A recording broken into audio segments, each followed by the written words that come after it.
희내리 교회 주일 예배를 시작하겠습니다. 이 자리에서는 우리가 모이는 예배를 드릴 때와 마찬가지로 일어나고 앉고 하는 것을 진행을 할 것인데, 각자 예배 드리는 자리에서 일어나기가 어색하신 분들은 그냥 앉아서 예배를 드려도 되겠습니다.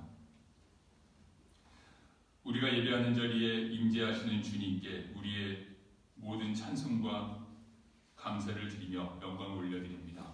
일어나겠습니다.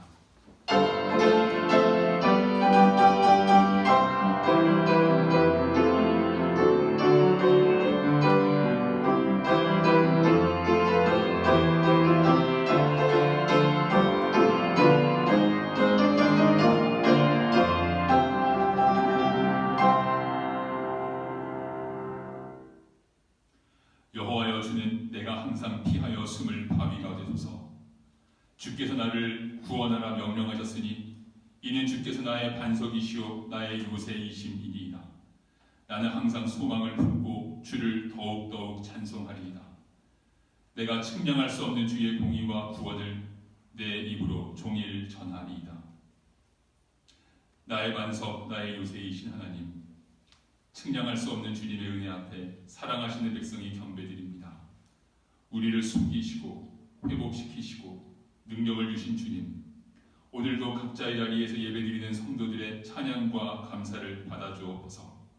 주님 성령으로 임하사 우리에게 말씀하옵소서. 삶의 예배로 나아가서 주님께 영광 돌리게 하옵소서. 예수 그리스도의 이름으로 기원하옵나이다. 아멘. 25장 찬송하겠습니다.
우리의 죄악을 돌아보면서 참회의 기도를 드리겠습니다.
보라, 우리가 서로 변론하자.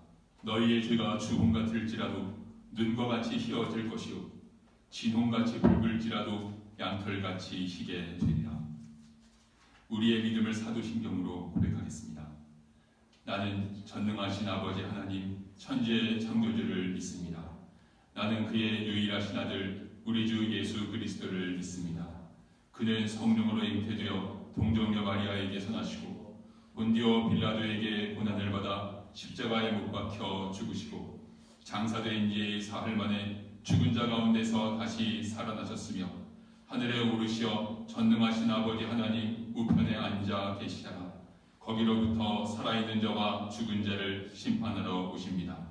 나는 성령을 믿으며 거룩한 공교회와 성도의 교제와 죄를 용서받는 것과 몸의 부활과 영생을 믿습니다.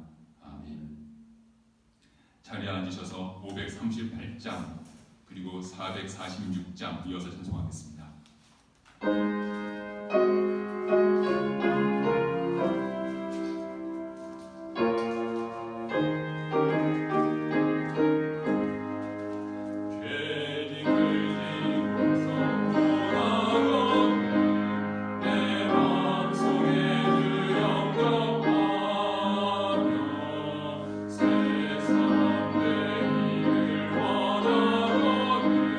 내 그를 영접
문자로 보내드린 예배 안내 가운데 기도 제목들이 있었습니다.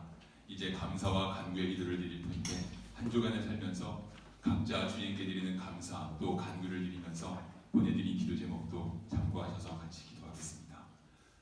반주자가 반주하는 가운데 각자의 감사와 간구의 기도를 주님께 드리겠습니다.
주님 감사합니다. 오늘도 주님께 예배드릴 수 있게 하시니 감사합니다. 세상의 모든 악함과 위험에서 우리를 지켜주시니 감사합니다. 우리에게 말씀을 주시고 꿈을 주시니 감사합니다. 시험을 이겨내며 매일 믿음으로 살게 하시니 감사합니다. 주님 우리로 말씀대로 살게 하옵소서. 의심을 이기고 순종하게 하옵소서. 정결하게 살도록 하옵소서. 이 어려운 시대를 향해서 우리를 파송하신 줄 아오니 증인으로 살아 열매 맺게 하옵소서.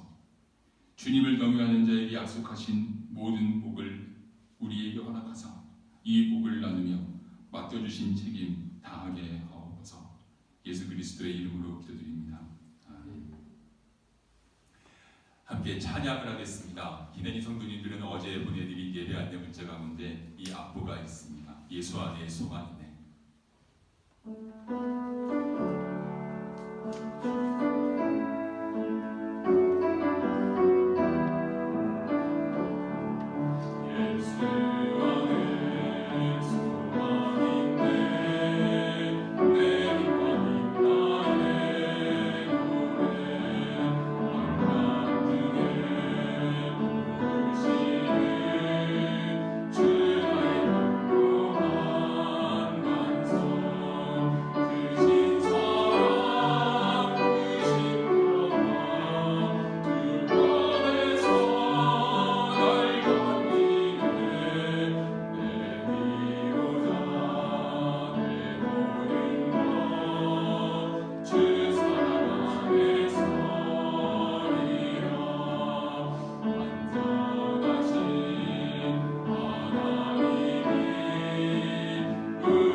기도하실 때 최태수 장로님 기도 인도하시겠습니다.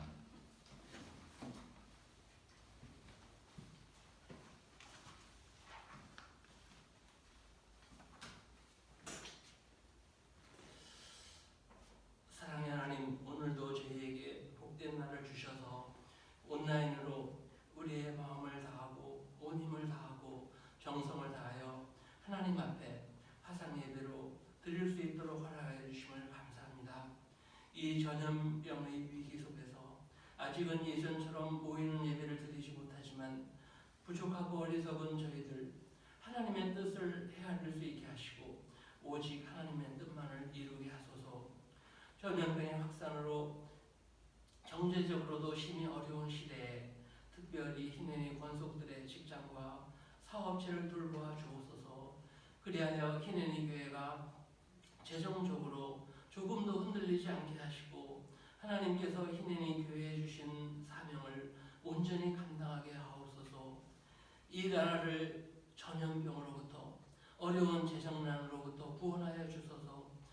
복잡한 국제 외교 관계 속에서 오직 하나님의 지혜로 국난을 이겨나가게 하소서. 특별히 고통 속에 있는 이 나라의 청년들에게, 자영업자들에게 하나님께서 주시는 희망과 비전으로 가득 채워주소서. 희년이의 수험생들과 청년들에게도 함께 하시사 그들의 미래를 밝히 인도하여 주옵소서. 이 나라의 지도자들이 오직 하나님을 두려워하여 모든 거짓과 위선을 버리고 하나님의 뜻과 공의를 실천하게 하옵소서. 교회에 연로하신 권사님들, 집사님들 계십니다. 전염병으로부터 보호하여 주시고 영육간에 강건하게 하옵소서.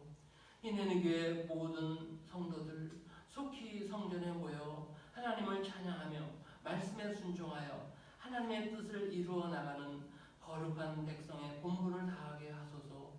이 어려운 시기에 송준석 목사님을 강건케 하시며 성령 하나님께서 항상 함께하사 위기에 빠진 이 나라의 교회에 올바른 하나님의 메시지를 전하는 귀한 사명을 감당하게 하옵소서. 비록 가정에서 화상으로 예배를 드리고 있지만 저희들이 가정에서 그리고 일터에서 더욱 말씀과 기도와 찬양에 집중하게 하셔서 하나님과 더욱 친밀하게 동행하는 삶이 되게 하옵소서. 주신 은혜 감사하오며 존귀하신 예수님의 이름으로 기도하옵나이다. 아멘.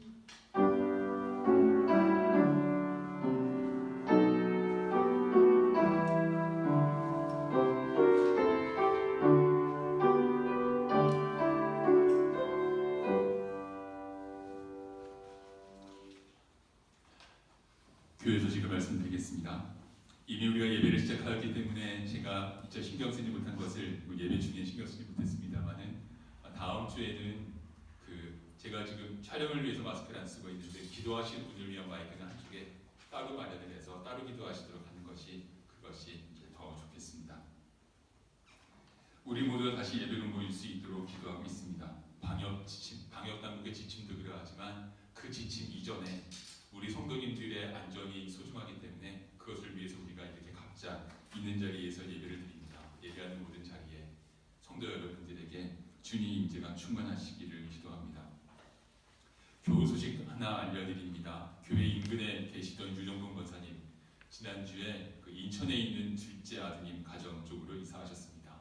이곳까지 예배드리러 오겠다라고 하셨는데 유정동 권사님뿐 아니라 모든 희내리의 어르신들이 다시 예배로 모이게 될 때 지장 없이 나오실 수 있도록 모두 강건하시고 충만하실 수 있기를 기도합니다. 중재기도를 드리는 시간입니다. 하나님께서 우리를 세상의 중재자로 세우셨습니다. 이 사명을 따라서 우리들 각자에게 주시는 중재의 제목을 따라서 또한 보내드린 기도의 제목들을 참고하셔서 중재기도를 함께 드리겠습니다.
명절을 앞둔 이 땅을 은혜로 보호하옵소서.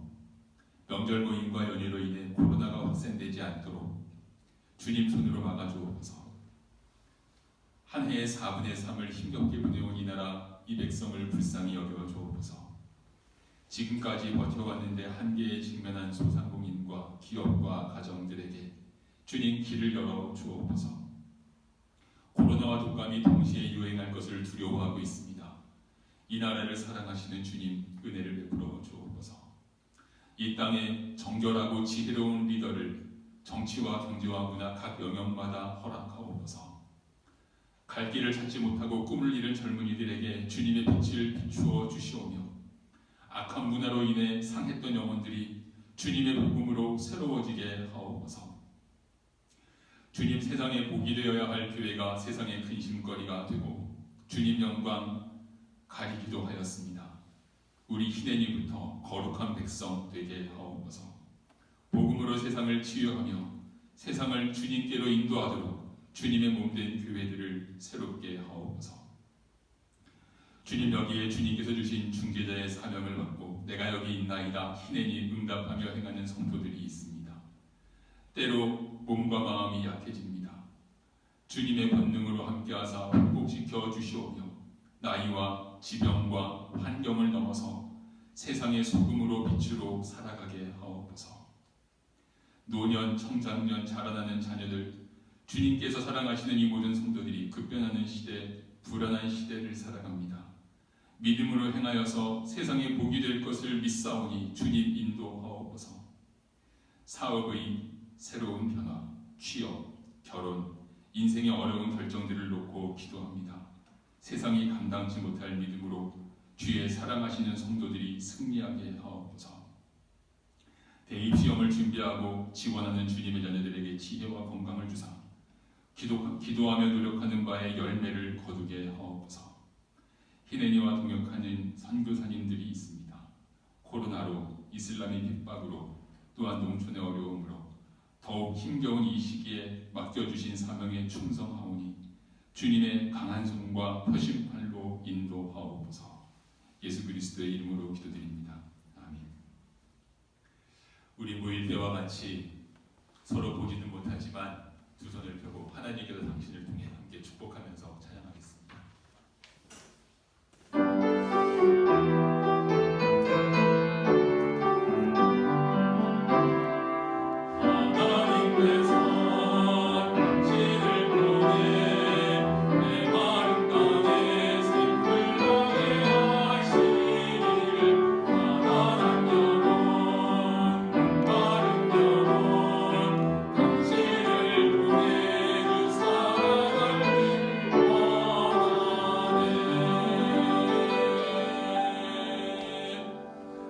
우리 주님께 영광을 드립니다.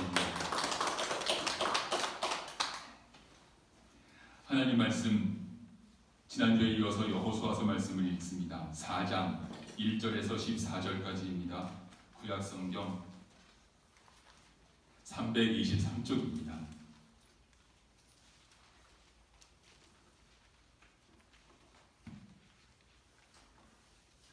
구약성경 323쪽 여호수아서 4장 1절에서 14절까지 제가 봉독하겠습니다. 그 모든 백성이 요단을 건너가기를 마침에 여호와께서 여호수아에게 말씀하여 이르시되 백성의 한 지파에 한 사람씩 12사람을 택하고 그들에게 명령하여 이르기를 요단 가운데 제사장들의 발이 굳게 선 그곳에서 돌 12를 택하여 그것을 가져다가 오늘 밤 너희가 유숙할 그곳에 두게 하라 하시니라. 여호수아가 이스라엘 자손 중에서 각 지파에 한 사람씩 준비한 그 12사람을 불러 그들에게 이르되 요단 가운데로 들어가 너희 하나님 여호와의 궤 앞으로 가서 이스라엘 자손들의 지파 수대로 각기 돌 한 개씩 가져다가 어깨에 내라. 이것이 너희 중에 표징이 되리라. 후일에 너희의 자손들이 물어 이르되 이 돌들은 무슨 뜻이냐 하거든 그들에게 이르기를 요단물이 여호와의 언약궤 앞에서 끊어졌나니 곧 언약궤가 요단을 건널 때 요단물이 끊어졌으므로 이 돌들이 이스라엘 자손에게 영원히 기념이 되리라 하라 하니라. 이스라엘 자손들이 여호수아가 명령한 대로 행하되 여호와께서 여호수아에게 이르신 대로 이스라엘 자손들의 지파의 수를 따라 요단 가운데에서 돌 12를 택하여 자기들이 유숙할 곳으로 가져다가 거기에 두었더라. 여호수아가 또 요단 가운데 곧 언약궤를 맨 제사장들의 발이 선 곳에 돌 12를 세웠더니 오늘까지 거기에 있더라.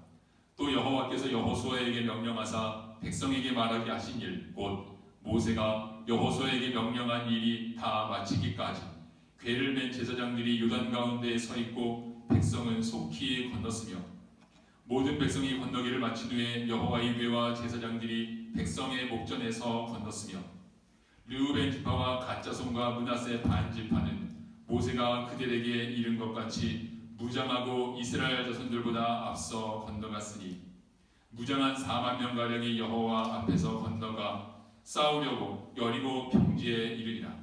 그날에 여호와께서 모든 이스라엘의 목전에서 여호수아를 크게 하시매 그가 생존한 날 동안에 백성이 그를 두려워하기를 모세를 두려워하던 것 같이 하였더라. 아멘. 지난 주일에 우리는 하나님께서 여호수아에게 주신 유브라데까지의 꿈에 관한 말씀을 같이 나누었습니다. 지난주 중에 나는 신명기 묵상에서도 비슷한 내용이 또 있었습니다. 신명기 11장을 묵상하던 날, 이제 주일에 보았던 지도를 다시 보면서 유브라데까지의 꿈을 받았습니다. 강하고 담대하라. 왜냐하면 너희들은 원대한 꿈을, 유브라데까지의 꿈을 이룰 사람들이기 때문이다. 지금 이 정도 작은 일에 넘어질 사람들 아니다. 강하고 담대하라 하는 말씀을 받았습니다. 그런데 이렇게 꿈을 강하게 하고 담대한 마음을 품는다고 해서 그 꿈을 강하고 담대한 마음으로 이룰 수 있는 것은 아니죠. 꿈을 이루기 위해서는 추진력이 중요합니다. 추진력, 일을 추진할 수 있는 능력이 중요한데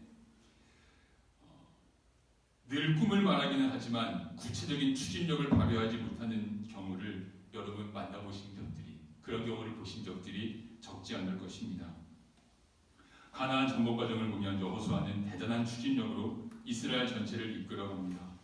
그 추진력은 어디서 왔을까? 물론 하나님이 주셨지만 여호수아의 추진력은 어디에서 왔을까? 하는 질문을 하면서 본문을 다시 읽어가게 됩니다.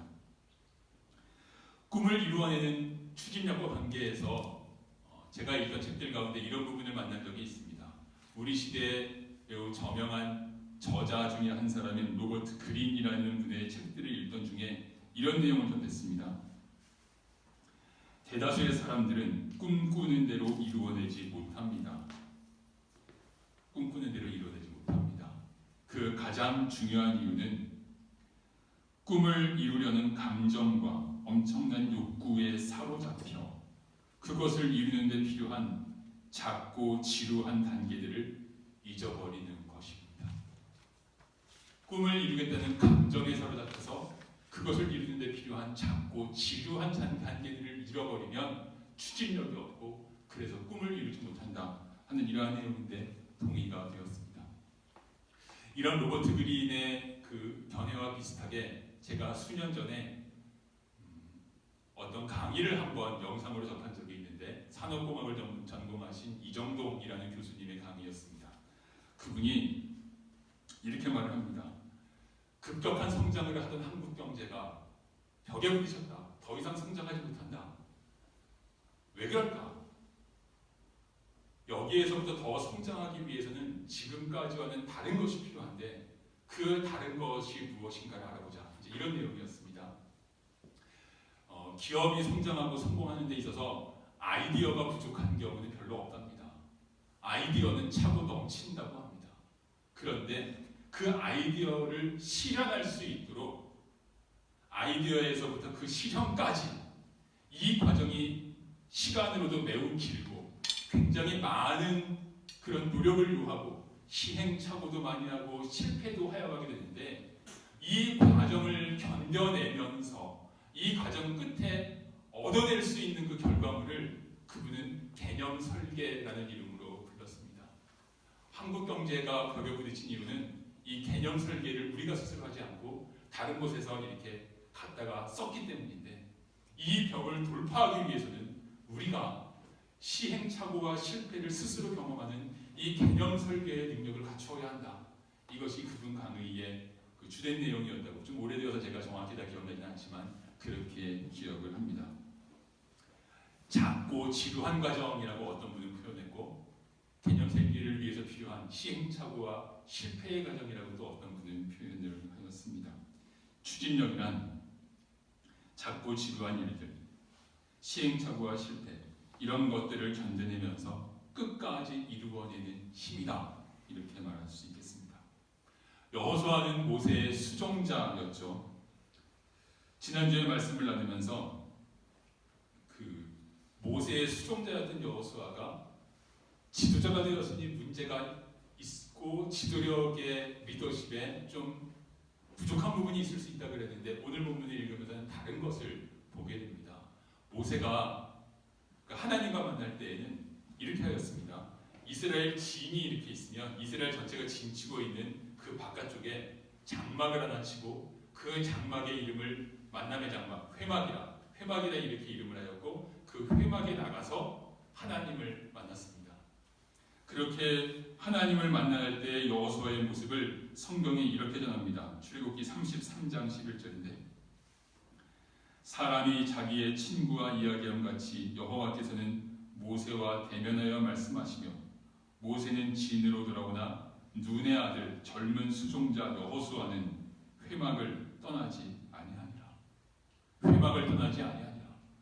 모세의 수종자이니까 모세 곁에 붙어 있어야 되지 않겠습니까? 모세가 회막에 나가서 하나님을 만나고 진으로 돌아오면 여호수아도 당연히 모세와 함께 진으로 돌아와야 될 것 같은데 성경이 증거하는 것은 여호수아는 돌아오지 않고 계속 회막에 머물렀다라는 것입니다.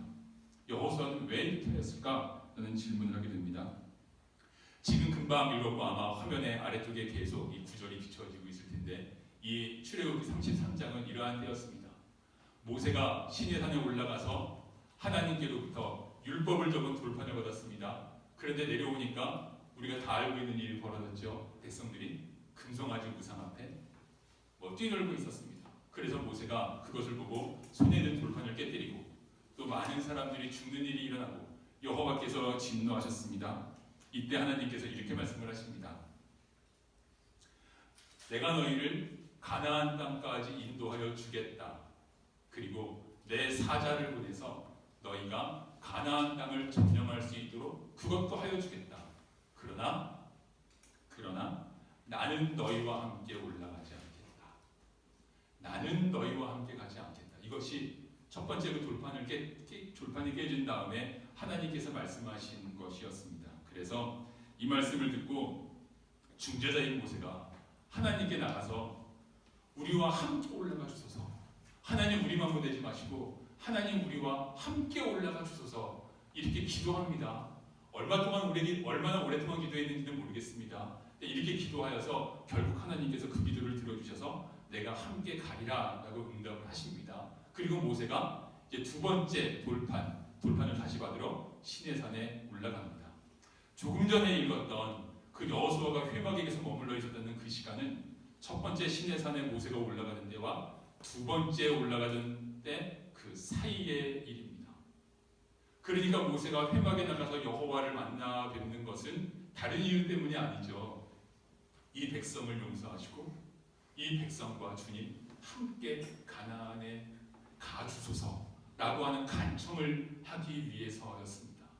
이스라엘 백성이 자기들이 잘못했으니까 이때에는 슬퍼하는 마음으로 온몸에 단장품들을 제하고 모세가 회막으로 나가면 백성들이 전부 다 자기 장막 앞에 나와서 서서 그 모세가 하나님 만날 때 회막 위에 구름이 하나님 이제 상징으로 구름이 있었거든요. 그러면 그것을 바라보면서 백성들이 모두 다 경배하였다. 이렇게 되어 있어요. 이렇게 하는 기간이 얼마였는지 아까도 제가 모르겠다 그랬지만 성경에 정확한 기간은 안 나와 있는데 글쎄 하루 이틀은 아니었던 것 같아요. 이렇게 쭉 진행을 하여가는 가운데 눈의 아들 여호수아는 모세의 수종자 여호수아는 모세가 이렇게 하나님 간청을 드린 다음에 다시 진으로 돌아온 다음에도 홀로 그 회막 가운데 계속 머물러 있었다라고 하는 말씀입니다.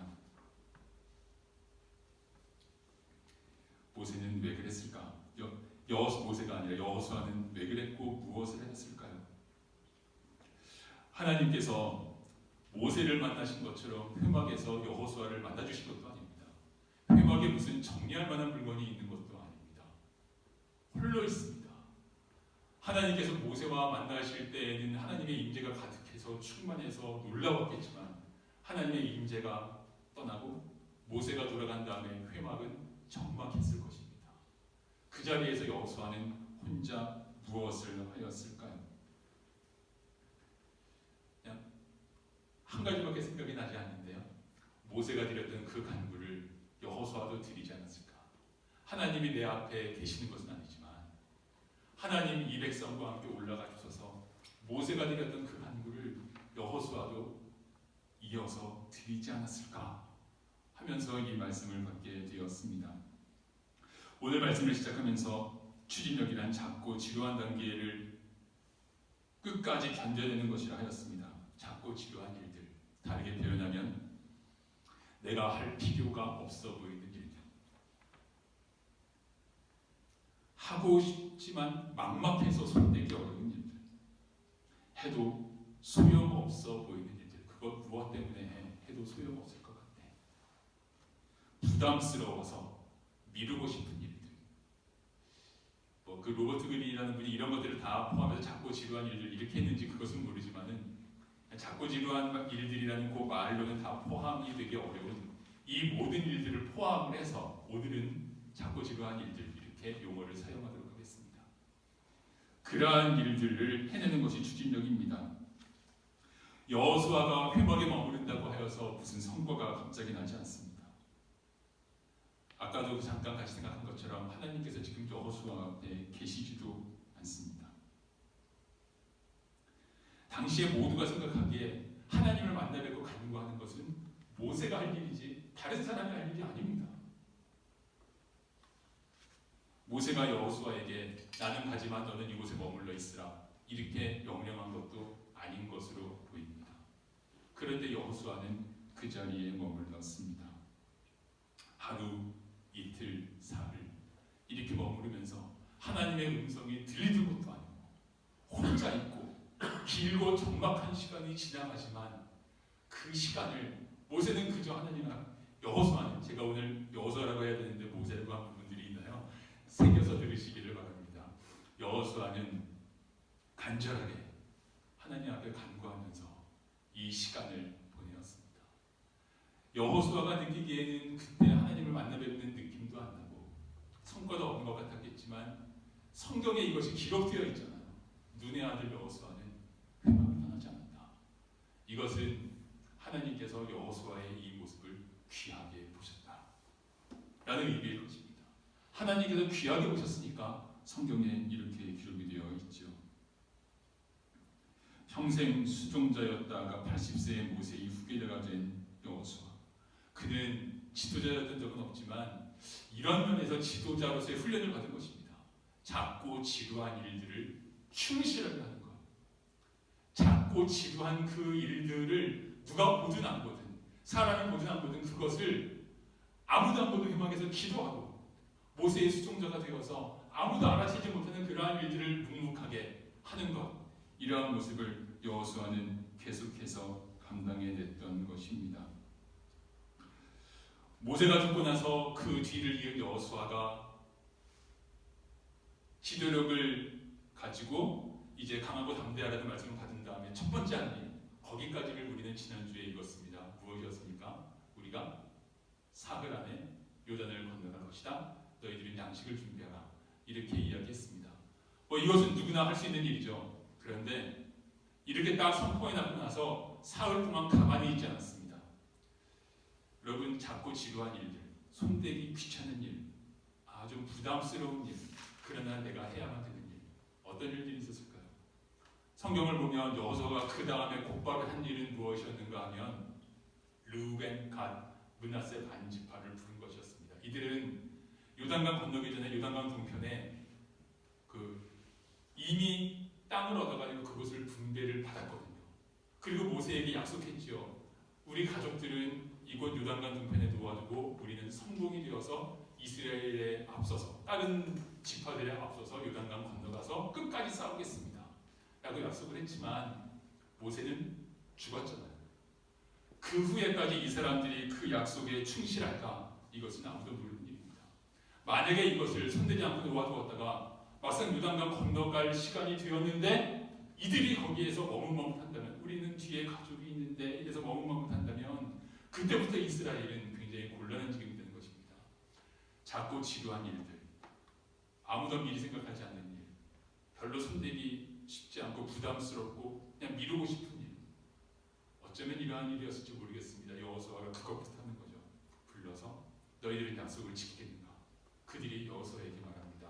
우리가 약속을 지키겠습니다 라고 대답을 합니다. 강하고 담대하라. 강하고 담대하라. 아멘으로 이 말씀을 받았지만 강하고 담대한 그 마음만 가지고는, 그 감정만 가지고는 이를 이루어낼 수가 없고, 작고 지루한 단계들, 깊이 생각을 하고 또 생각을 하고 추진해야 되는 이것을 할 때 하나님의 역사를 이루어낼 수가 있다 하는 것을 여호수아에게서 봅니다. 이런 여호수아의 모습, 작고 지루한 일들을 하는 이러한 여호수아의 모습이 성경을 쭉 읽어가다 보면 스치듯이 기록되어 있는 그런 부분들이 있습니다. 여호수아 3장 1절을 보면, 오늘 읽진 않았습니다. 또 여호수아가 아침에 일찍이 일어나서 그와 모든 이스라엘 자손들과 더불어 장 시딤에서 떠나 요단에 이르러 건너가기 전에 거기서 유숙하였다. 여러분, 성경 한 권 안에 장구한 하나님의 역사가 기록이 되어 있잖아요. 그런데 누가 일찍 일어났다, 늦게 일어났다, 이런 것이 성경에 기록할 만 하겠습니까? 일찍 일어나고 늦게 일어나는 것이 성경에 이렇게 기록이 되어 있다는 것은 의미가 있으니까 기록이 되어 있는 거예요. 비교한다면 성경에 늦게 일어난 것이 기록되어 있는 경우가 있습니다. 늦게 일어나는 것이 기록되어 있는 경우는 다윗인데, 다윗에 관해서 사무엘상 11장을 보면 이렇게 기록이 되어 있습니다. 저녁 때 다윗이 침상에서 일어나.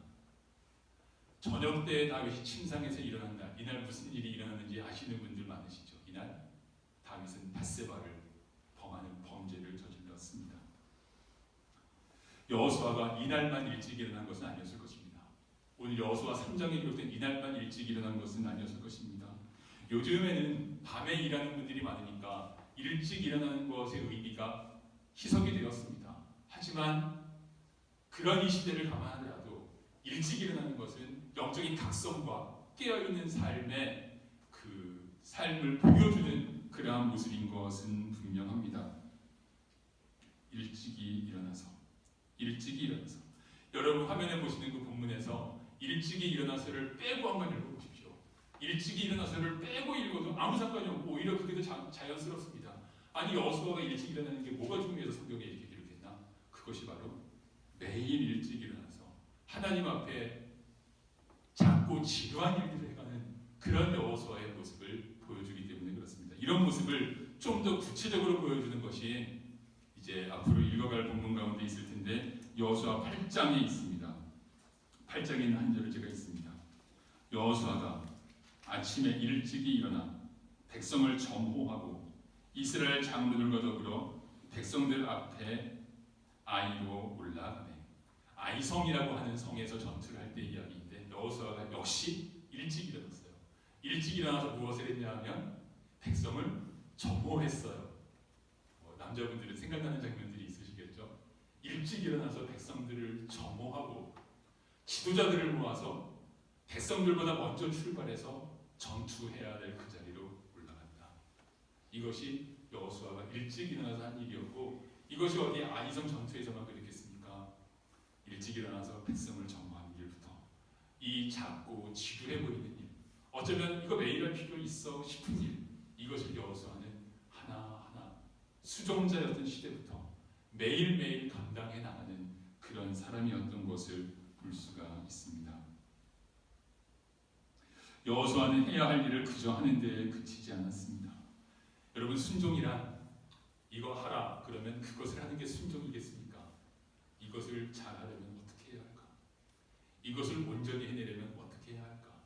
그 일을 생각을 하고, 그래서 또 생각을 하고, 그러면 그 일을 충만하게 감당해내는 것이 순종이지, 딱 손가락으로 가리키는 그것을 하는 것이 순종이 아닐 것입니다. 여호수아가 작고 지루한 일들을 했던 것은, 모세의 수종자였던 것은 모세가 시키는 일만 따라서 했다라는 것이 아니라 회막에 머물러 있는 것, 아침에 일어나는 것도, 이 모든 삶 속에서 이 작고 지루한 일들을 다 감당해냈다 하는 그러한 의미입니다. 자, 이제 오늘 본문의 상황은 요단강물을 건너는 것입니다. 하나님께서 요단강을 건너는 이스라엘에게 말씀을 하십니다. 너희는 이 요단강을 건너가라. 그런데 건너갈 때 순서가 어떻죠? 하나님께서 말씀하신 것은 하나님의 궤를 맨 제사장들이 먼저 요단강물에 들어가서 발을 담그라. 그리고 나서 요단강이 갈라지는 데 따라서 백성이 건너가도록 하나님께서 이렇게 하셨는데, 하나님께서 구체적으로 말씀하지 않으신 부분까지 여호수아가 하는 부분이 있습니다. 3장 4절을 보면 이러합니다. 그러나 너희와 그 사이, 너희와 그 법궤의 사이가 2000규빗쯤 되게 하고 그것에 가까이 하지는 말라. 그리하면 너희가 행할 일을 알리니 너희가 이전에 이 길을 지나보지 못하였음이니라 하니라. 2000규빗이면 약 1km 정도 됩니다. 그 궤를 맨 제사장들이 요단강물에 발을 담그고 쭉 들어가면 이제 요단강이 갈라질 텐데, 만약에 백성들이 그 뒤에 곧바로 붙어 있으면 어떻게 될까요? 한번 상상해 보십시오. 어쩌면 큰 혼란과 환호 가운데에서 앞을 다투어서 건너갔을지도 모르겠습니다. 여호수아는 몸에 익힌 습관, 몸에 훈련한 것은 여기까지를 내다보는 거예요. 자, 백성이 그의 바로 뒤에 따라가면 이런 일이 있겠지. 하나님께서 2000규빗 말씀까지 주지 않으셨어요. 백성들은 2000규빗 1km쯤 뒤에 있으라. 그래서 질서정연하게 건너갈 수 있도록, 그래야 하나님의 백성의 위험이 있지 않겠습니까? 요단강물이 갈라지더니 이 백성이 무질서하게 몰려서 막 건넌 것이 아니라 궤가 먼저 서 있고 1km 뒤에서 따라오다가 질서정연하게 건너가는 이 하나님 백성의 위험까지를 여호수아는 하나님 말씀에 순종하면서 이제 감당해냈던 것을 볼 수가 있습니다. 자, 그리고 하나님께서 이렇게 요단강물을 건널 때 또 명하신 것이 있습니다. 제사장들의 발이 있는 곳 요단강 가운데에서 돌 12개를 가져다가 너희들이 건너간 그곳에 세우라라고 하셨죠. 돌 12개를 세우는데 그곳의 지명이 이제 길갈입니다. 그리고 여러분 성경에 있는 내용을 보면 나중에 길갈이란 굴러간다라는 뜻인데, 하나님께서 이제 애굽의 수치를 굴러가게 하셨다라는 의미다, 이렇게 설명이 되어 있습니다. 그런데 이 길갈이라는 지명에는 중의법 또 하나의 의미가 있는 것으로 보여져요. 그 애굽의 수치를 굴러가게 하였다는 의미도 있지만 돌 12개를 이렇게 둥그렇게 세워놓았을 것으로 봅니다. 돌 12개가 둥그렇게 세워져 있으니까 저것은 뭔데요? 이렇게 자녀들이 질문할 것이라는 얘기죠. 그리고 그 돌이 강 바닥에서 가지고 온 거니까 이 육지에 있는 돌들하고는 깎인 거나 생긴 게 좀 다를 거 아니에요. 그래서 너희의 자녀들이 이렇게 묻거든 오늘의 역사를 자녀들에게 가르치라. 하나님께서는 이것을 위해서 돌 12개를 건너간 그곳 길갈에 세우라, 이렇게 말씀을 하셨습니다. 그런데 오늘 본문을 보면 여호수아가 하나님께서 명하신 일이 아닌데 하는 일이 또 한 가지 있어요. 그것은 9절입니다. 여호수아가 또 요단 가운데 곧 언약궤를 맨 제사장들의 발이 선 곳에 돌 12를 세웠더니 오늘까지 거기에 있더라. 이것은 하나님께서 명하신 게 아니에요. 돌 12개를 가져다가 세웠을 뿐 아니라 또 어디에 세웠다고요? 강바닥. 그 제사장들의 발이 선 그곳에다가 돌 12개를 세웠다고요. 이 돌이 강 가운데 있으니까 강물이 갈라진 게 그치고 다시 흐르기 시작하면 안 보이겠죠. 그리고 강물 흐름이 셀 때에는 돌이 떠내려갈 위험도 있겠죠. 떠내려가지 않게 어떻게 했는지는 모르겠습니다만, 어쩌면 제사장들이 선 곳이 요단강의 한가운데보다는 저쪽 기슭에 좀 가까운 것이었을지도 모르고, 만약에 그렇다면 강의 수량이 적을 때에는 좀 드러나서 보였을 수도 있겠죠. 여호수아는 하나님께서 명하신 것도 아닌데 왜 이 일을 했을까 질문하여 보게 되었습니다. 왜 했을까요? 여러분이라면 왜 이런 일을 하셨을 것 같습니까? 하나님의 명령은 돌을 세우라는 게 명령이 아닙니다. 하나님의 명령의 핵심은 너희들의 자손들이 질문하게 하고 너희들의 자손들에게 믿음을 가르치라는 거잖아요. 그러니까 여호수아는 작고 지루한 일들, 손대기 싫은 일, 어떻게 하면 그 일을 더 잘할까 하는 그 생각, 그것을 하는 훈련을 평생 온몸에 익혀왔어요. 질문했을 거예요. 후손들에게 이것을 잘 가르치려면 어떻게 하면 좋을까? 후손들에게 이것을 잘 가르치려면 어떻게 하면 좋을까? 저를 여호수아의 입장에 놓고 생각해 봤더니 이런저런 여러 가지 생각이 들더라고요. 자, 길가를 12개 세운 거, 이것은 누군가가 와가지고 돌을 다 흩어져 들어버리면 없어질 수도 있는 거예요. 그 훼손 가능성이 상당히 있어요. 그런데 강 한가운데에 있는 것은 그런 훼손 가능성이 적겠구나, 뭐 이런 생각도 하게 되고, 그러면서 여호수아가 이 강 가운데 세우게 된 그런 마음을 쫓아봅니다. 얘들아, 지금 강 가운데 우리 눈에 보이진 않지만 저 가운데에도 돌 12개가 여기 있는 것처럼 똑같이 세워져 있어. 바깥에 있는 돌이야 뭐 어디서 가져다가 세웠다고 할 수 있을지 모르지만 강물 한가운데 우리 눈에 지금 보이지도 않게 세워져 있는 건 진짜 강이 갈라지지 않고는 세울 수가 없는 일이지. 그 가운데 있거든. 이것은 바로 그때 하나님께서 이 요단 강물을 갈라주신 것의 증거야.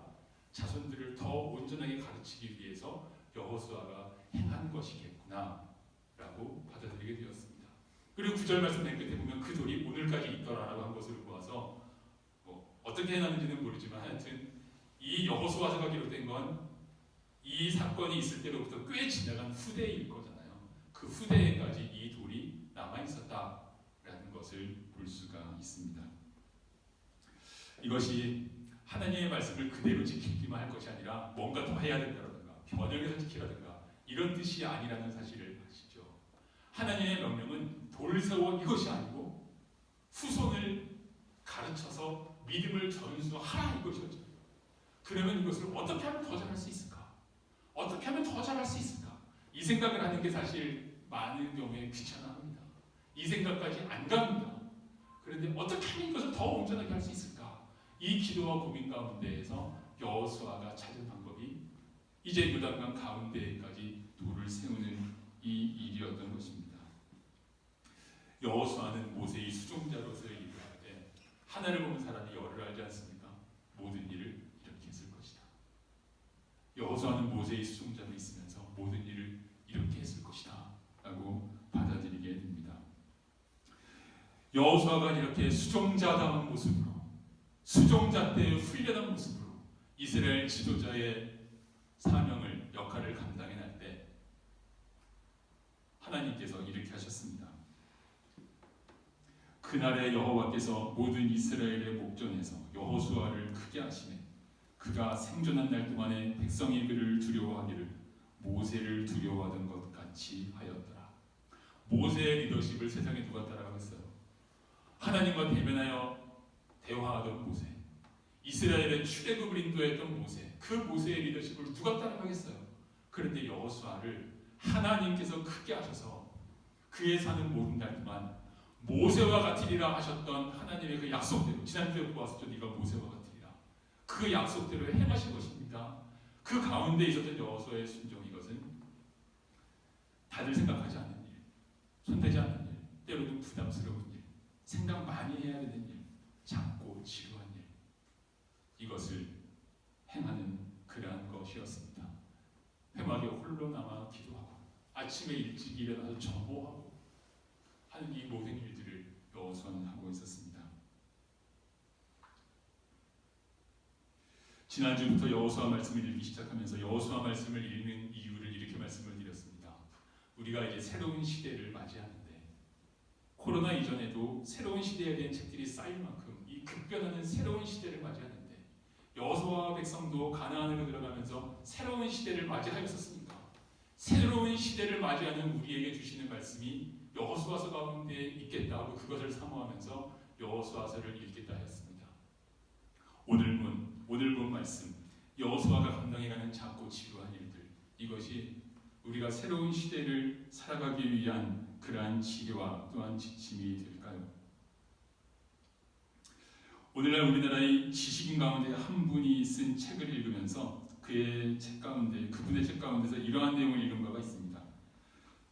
이것은 그 책에서는 독일 통일과 관련된 일이었지만 그것까지 설명할 필요는 없겠습니다. 근면 성실이라는 20세기적 가치가 몰락하고 재미와 행복이라는 21세기적 가치가 등장했다. 근면과 성실이라는 20세기적인 가치는 퇴장하고 재미와 행복이 그 자리를 차지했다. 공감이 되십니까? 뭐 이견이 있을 수 있지만 대략 공감이 되었습니다. 재미있지 않으면 주목을 끌지 못합니다. 우리 영상이 재미가 없으면 성도들이 이 영상으로 예배도 안 드릴 거예요. 재미있는 영상으로 예배 드리는 교회가 얼마나 많은데. 그래서 오늘 우리 변화를 줬습니다. 여기에 화분들 가져다 놓고 또 녹음하는 방법도 바꾸고 이렇게 하고 있습니다. 그런데 문제가 있지 않을까요?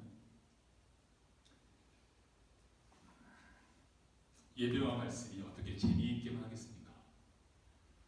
재미있는 예배, 흥미있는 예배, 마음 끄는 예배, 그것에 성도들이 익숙해지다 보면 좀 부담스러운 말씀, 손대기 싫은 것, 좀 미루고 싶은 것, 지루한 것, 이런 것들에는 마음을 닫아버리는 부작용이 왜 없겠어요? 그래서 그것을 위해서 기도합니다. 우리가 최선을 다해서 성도들이 예배에만 집중할 수 있도록 이 영상을 정말 잘 구성하고 잘 만들겠지만 주님 기도합니다. 이러한 모든 시대의 흐름 가운데에서 주의 사랑하시는 성도들이 지루한 것은 멀리하고 흥미있는 것에 마음 쏟는 그러한 오류로 나가지 않게 하시고, 때로는 말씀이 부담스럽고 때로는 지루하고 예배도 그러하고 하지만 이 가운데서 하나님의 말씀을 받고 순종하고 그 가운데 추진력을 얻는 여호수아와 같은 사람이 되게 하소서라는 기도와 함께 이 모든 일들을 하여가게 됩니다. 우리가 실력이 있으려면 작고 지루한 일들을 해야 됩니다. 제가 영어를 꽤 못합니다. 영어를 못하는 이유는 36년 전에 대학 입시를 마친 다음에 영어 단어를 배우고 익히는 그 작고 지루한 일들을 그만두고 했어요. 그러니까 못하는 것이죠.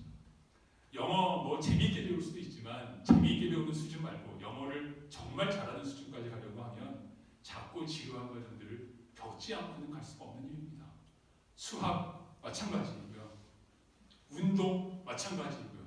심지어는 뭐 우리가 TV에서 보는 연예인들, 가수도 그렇고 아니면 그 밖에 많은 사람들이 그 자리에 서기까지 작고 지루한 과정을 거치지 않고 그곳에서 그렇게 자연스럽고 그렇게 훌륭한 모습을 보이는 경우가 어디 있겠습니까? 작고 지루한 과정은 우리들의 삶에서 너무나 소중한 것인 것, 믿음 이전에도 볼 수가 있습니다. 그런데 여러분, 우리가 자녀들을 키우면서 이렇게 되어가고 있지 않나요? 아이들이 싫어하는 거 시키지 마. 여러분, 아이들이 아직 판단력이 없습니다. 아이들은 작고 지루한 일들을 싫어하고 재미있는 걸 좋아합니다. 그런데 아이들이 싫어하는 것을 안 시킨다면 아이들은 작고 지루한 것들로 훈련할 기회를 잃어버리게 됩니다. 지금은 중단하였지만 히네니에서 우리 인근의 학생들과 성도들의 아이들에게 바이올린을 한 3년 정도 가르친 적이 있었는데 중단된 것이 지금도 아쉬운 마음이 있습니다. 그 이유 중에 중요한 것은 이것이었습니다. 내 생활 환경이 혹시 조금 부족할 때 그 생활 환경을 뛰어넘기 위해서는 내가 하기 싫은 내 마음을 꺾고 훈련을 할 수 있는 그 훈련의 과정이 필요해요. 그 훈련의 과정을 경험하고 겪어내고 이겨내게 해주고 싶은 마음, 그것이 있었습니다. 작고 지루한 일들, 이것이 우리 인생에 얼마나 소중한가 하는 것을 같이 생각하게 됩니다. 인생의 성패가 이 시대에 이렇게 변화가 심히 빠른 시대이지만 이 작고 지루한 일들을 해나가는 사람이 인생의 성취를 이룰 것입니다. 여러분, 이 시대의 변화 가운데에서 빠른 것들의 편리함이 있어요. 이를테면 예전 같으면 히네니 교회 하면 히네니라는 단어의 뜻을 찾아서 알기가 어려워요. 그래서 문제일 텐데 요즘은 문제될 게 없어요. 히네니 교회, 히네니가 무슨 뜻이지? 지나가던 분이 궁금하다면 전화기 꺼내서 히네니 딱 쳐보면 바로 나와요. 이게 무슨 뜻인지. 그러니까 그런 거 염려할 필요가 없다라는 이러한 편리함이 분명히 있습니다. 하지만 이렇게 편리하고 속도가 나게 되면서 좀 두꺼운 책, 깊은 사고를 요하고 좀 복잡한 논리를 요하는 것, 이런 것들을 세상에서 등한시해 가기 시작했지 않았습니까? 그래서 이렇게 변화가 빠르고 빨리빨리 탁탁 보는 네이버 아니면 구글, 이것이 지배하는 이 시대가 되었을 때 오히려 세상의 리더는 길고 지루한 과정을 겪어낸 책을 읽은, 이 길고 지루한 과정을 겪어낸 이들이 이 시대의 리더가 될 것이고, 우리 교회는 우리의 자녀들을 키워낼 때에도 이런 아이들을 길고 지루한 과정까지 견뎌내고 이겨낼 수 있는 이 시대의 리더들을 우리의 믿음과 교육 과정 가운데에서 키워나갈 수 있기를 기도하고 있습니다.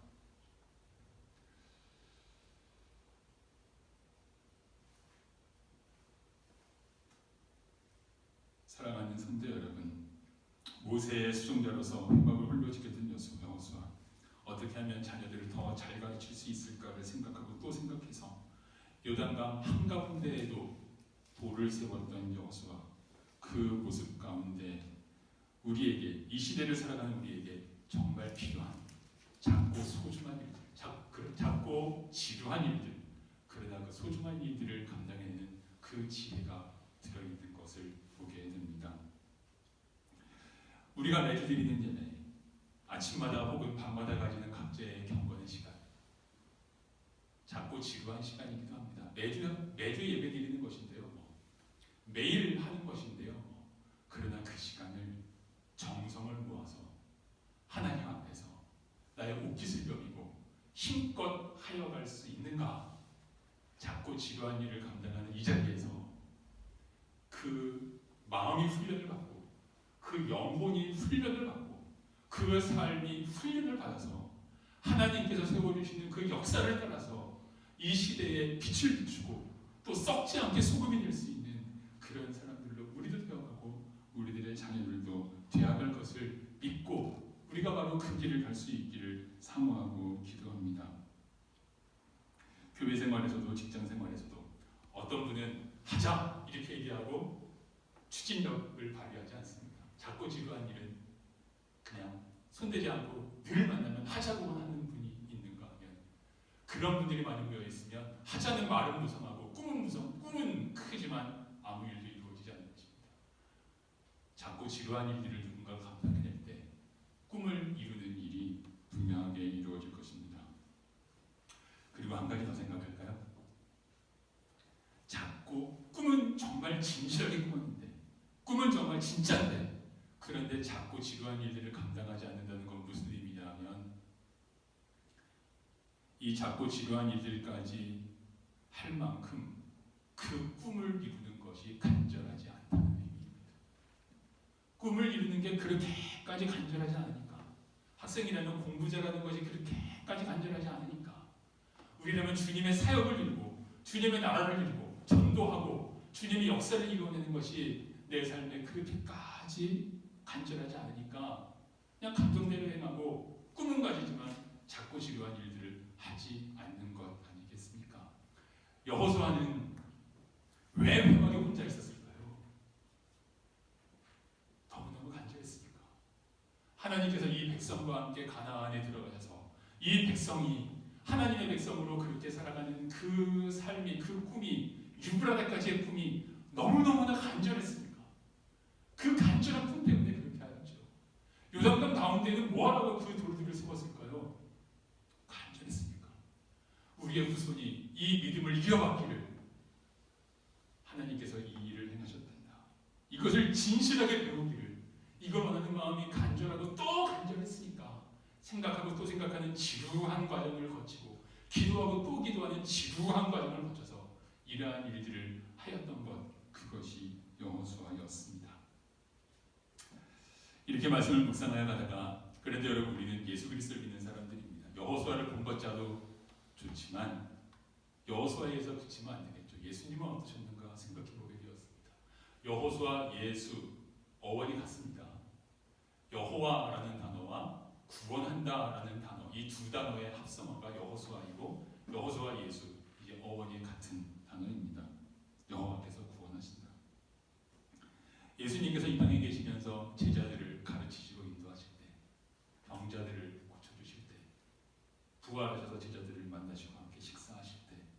이 하나하나를 보면 주님께서는 그 창조주이신 주님께서 참고 지루한 일들을 하셨습니다. 매일 아침에 일어나서 기도하셨잖아요.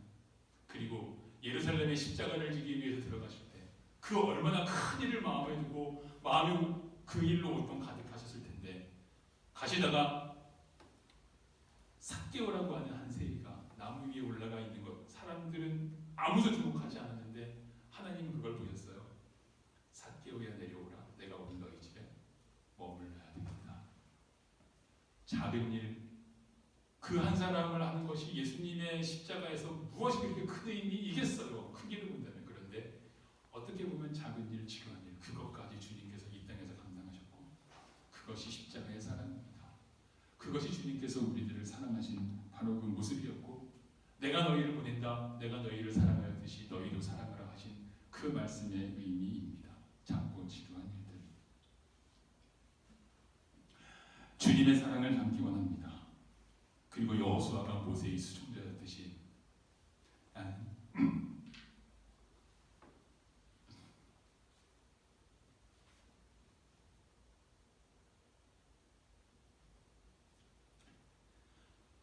죄송합니다. 제가 하지 않던 일을 말하려니까 여호수아가 모세의 수종자였듯이 나는 주님의 수종자이길 바랍니다.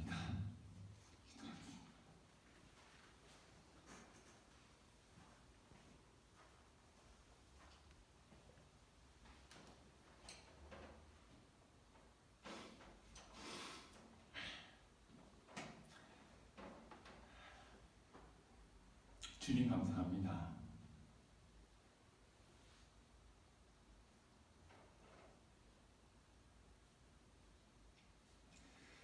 주님의 수종자이기를 구합니다.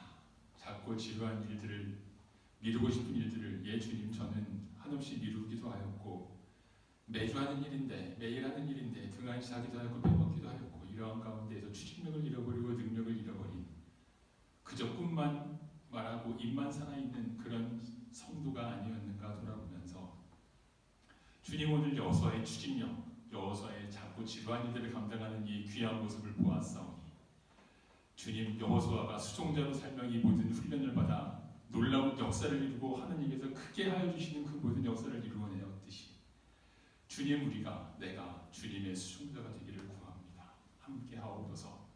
예수 그리스도의 이름으로 기도드립니다. 아멘. 여러분 죄송합니다. 예배 인도자가 이렇게 개인적인 감정에 어떻게 영상을 멈추고 다시 하고 싶지만 그것은 진실하지 않을 것 같아서 그대로 하겠는데 영상을 함께 하시는 모든 성도들에게도 죄송합니다. 찬송하겠습니다. 595장.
하나님 아버지 감사합니다.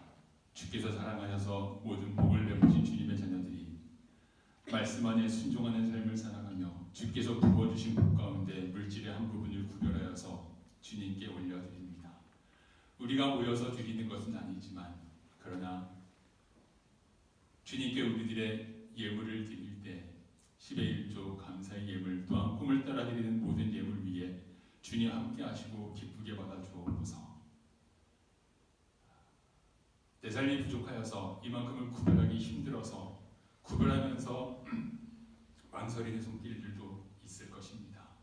하나님 그 마음 그러나 주님께 드리고 주님께 헌신하는 마음들의 주의 복으로 함께하여 주셔서 넘치는 삶을 살게 하시고 그 넘치는 것을 나누며 주의 뜻을 증거하며 살아가게 허락하옵소서. 이 물질이 세워주신 교회를 통해 쓰일 때에 하나님의 나라와 뜻을 이루는 데 온전히 쓰이게 하옵소서. 예수 그리스도의 이름으로 기도드립니다. 아멘. 일어나겠습니다.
지금은 우리 주님 예수 그리스도의 은혜와 아버지 하나님의 사랑과 성령의 교통하심이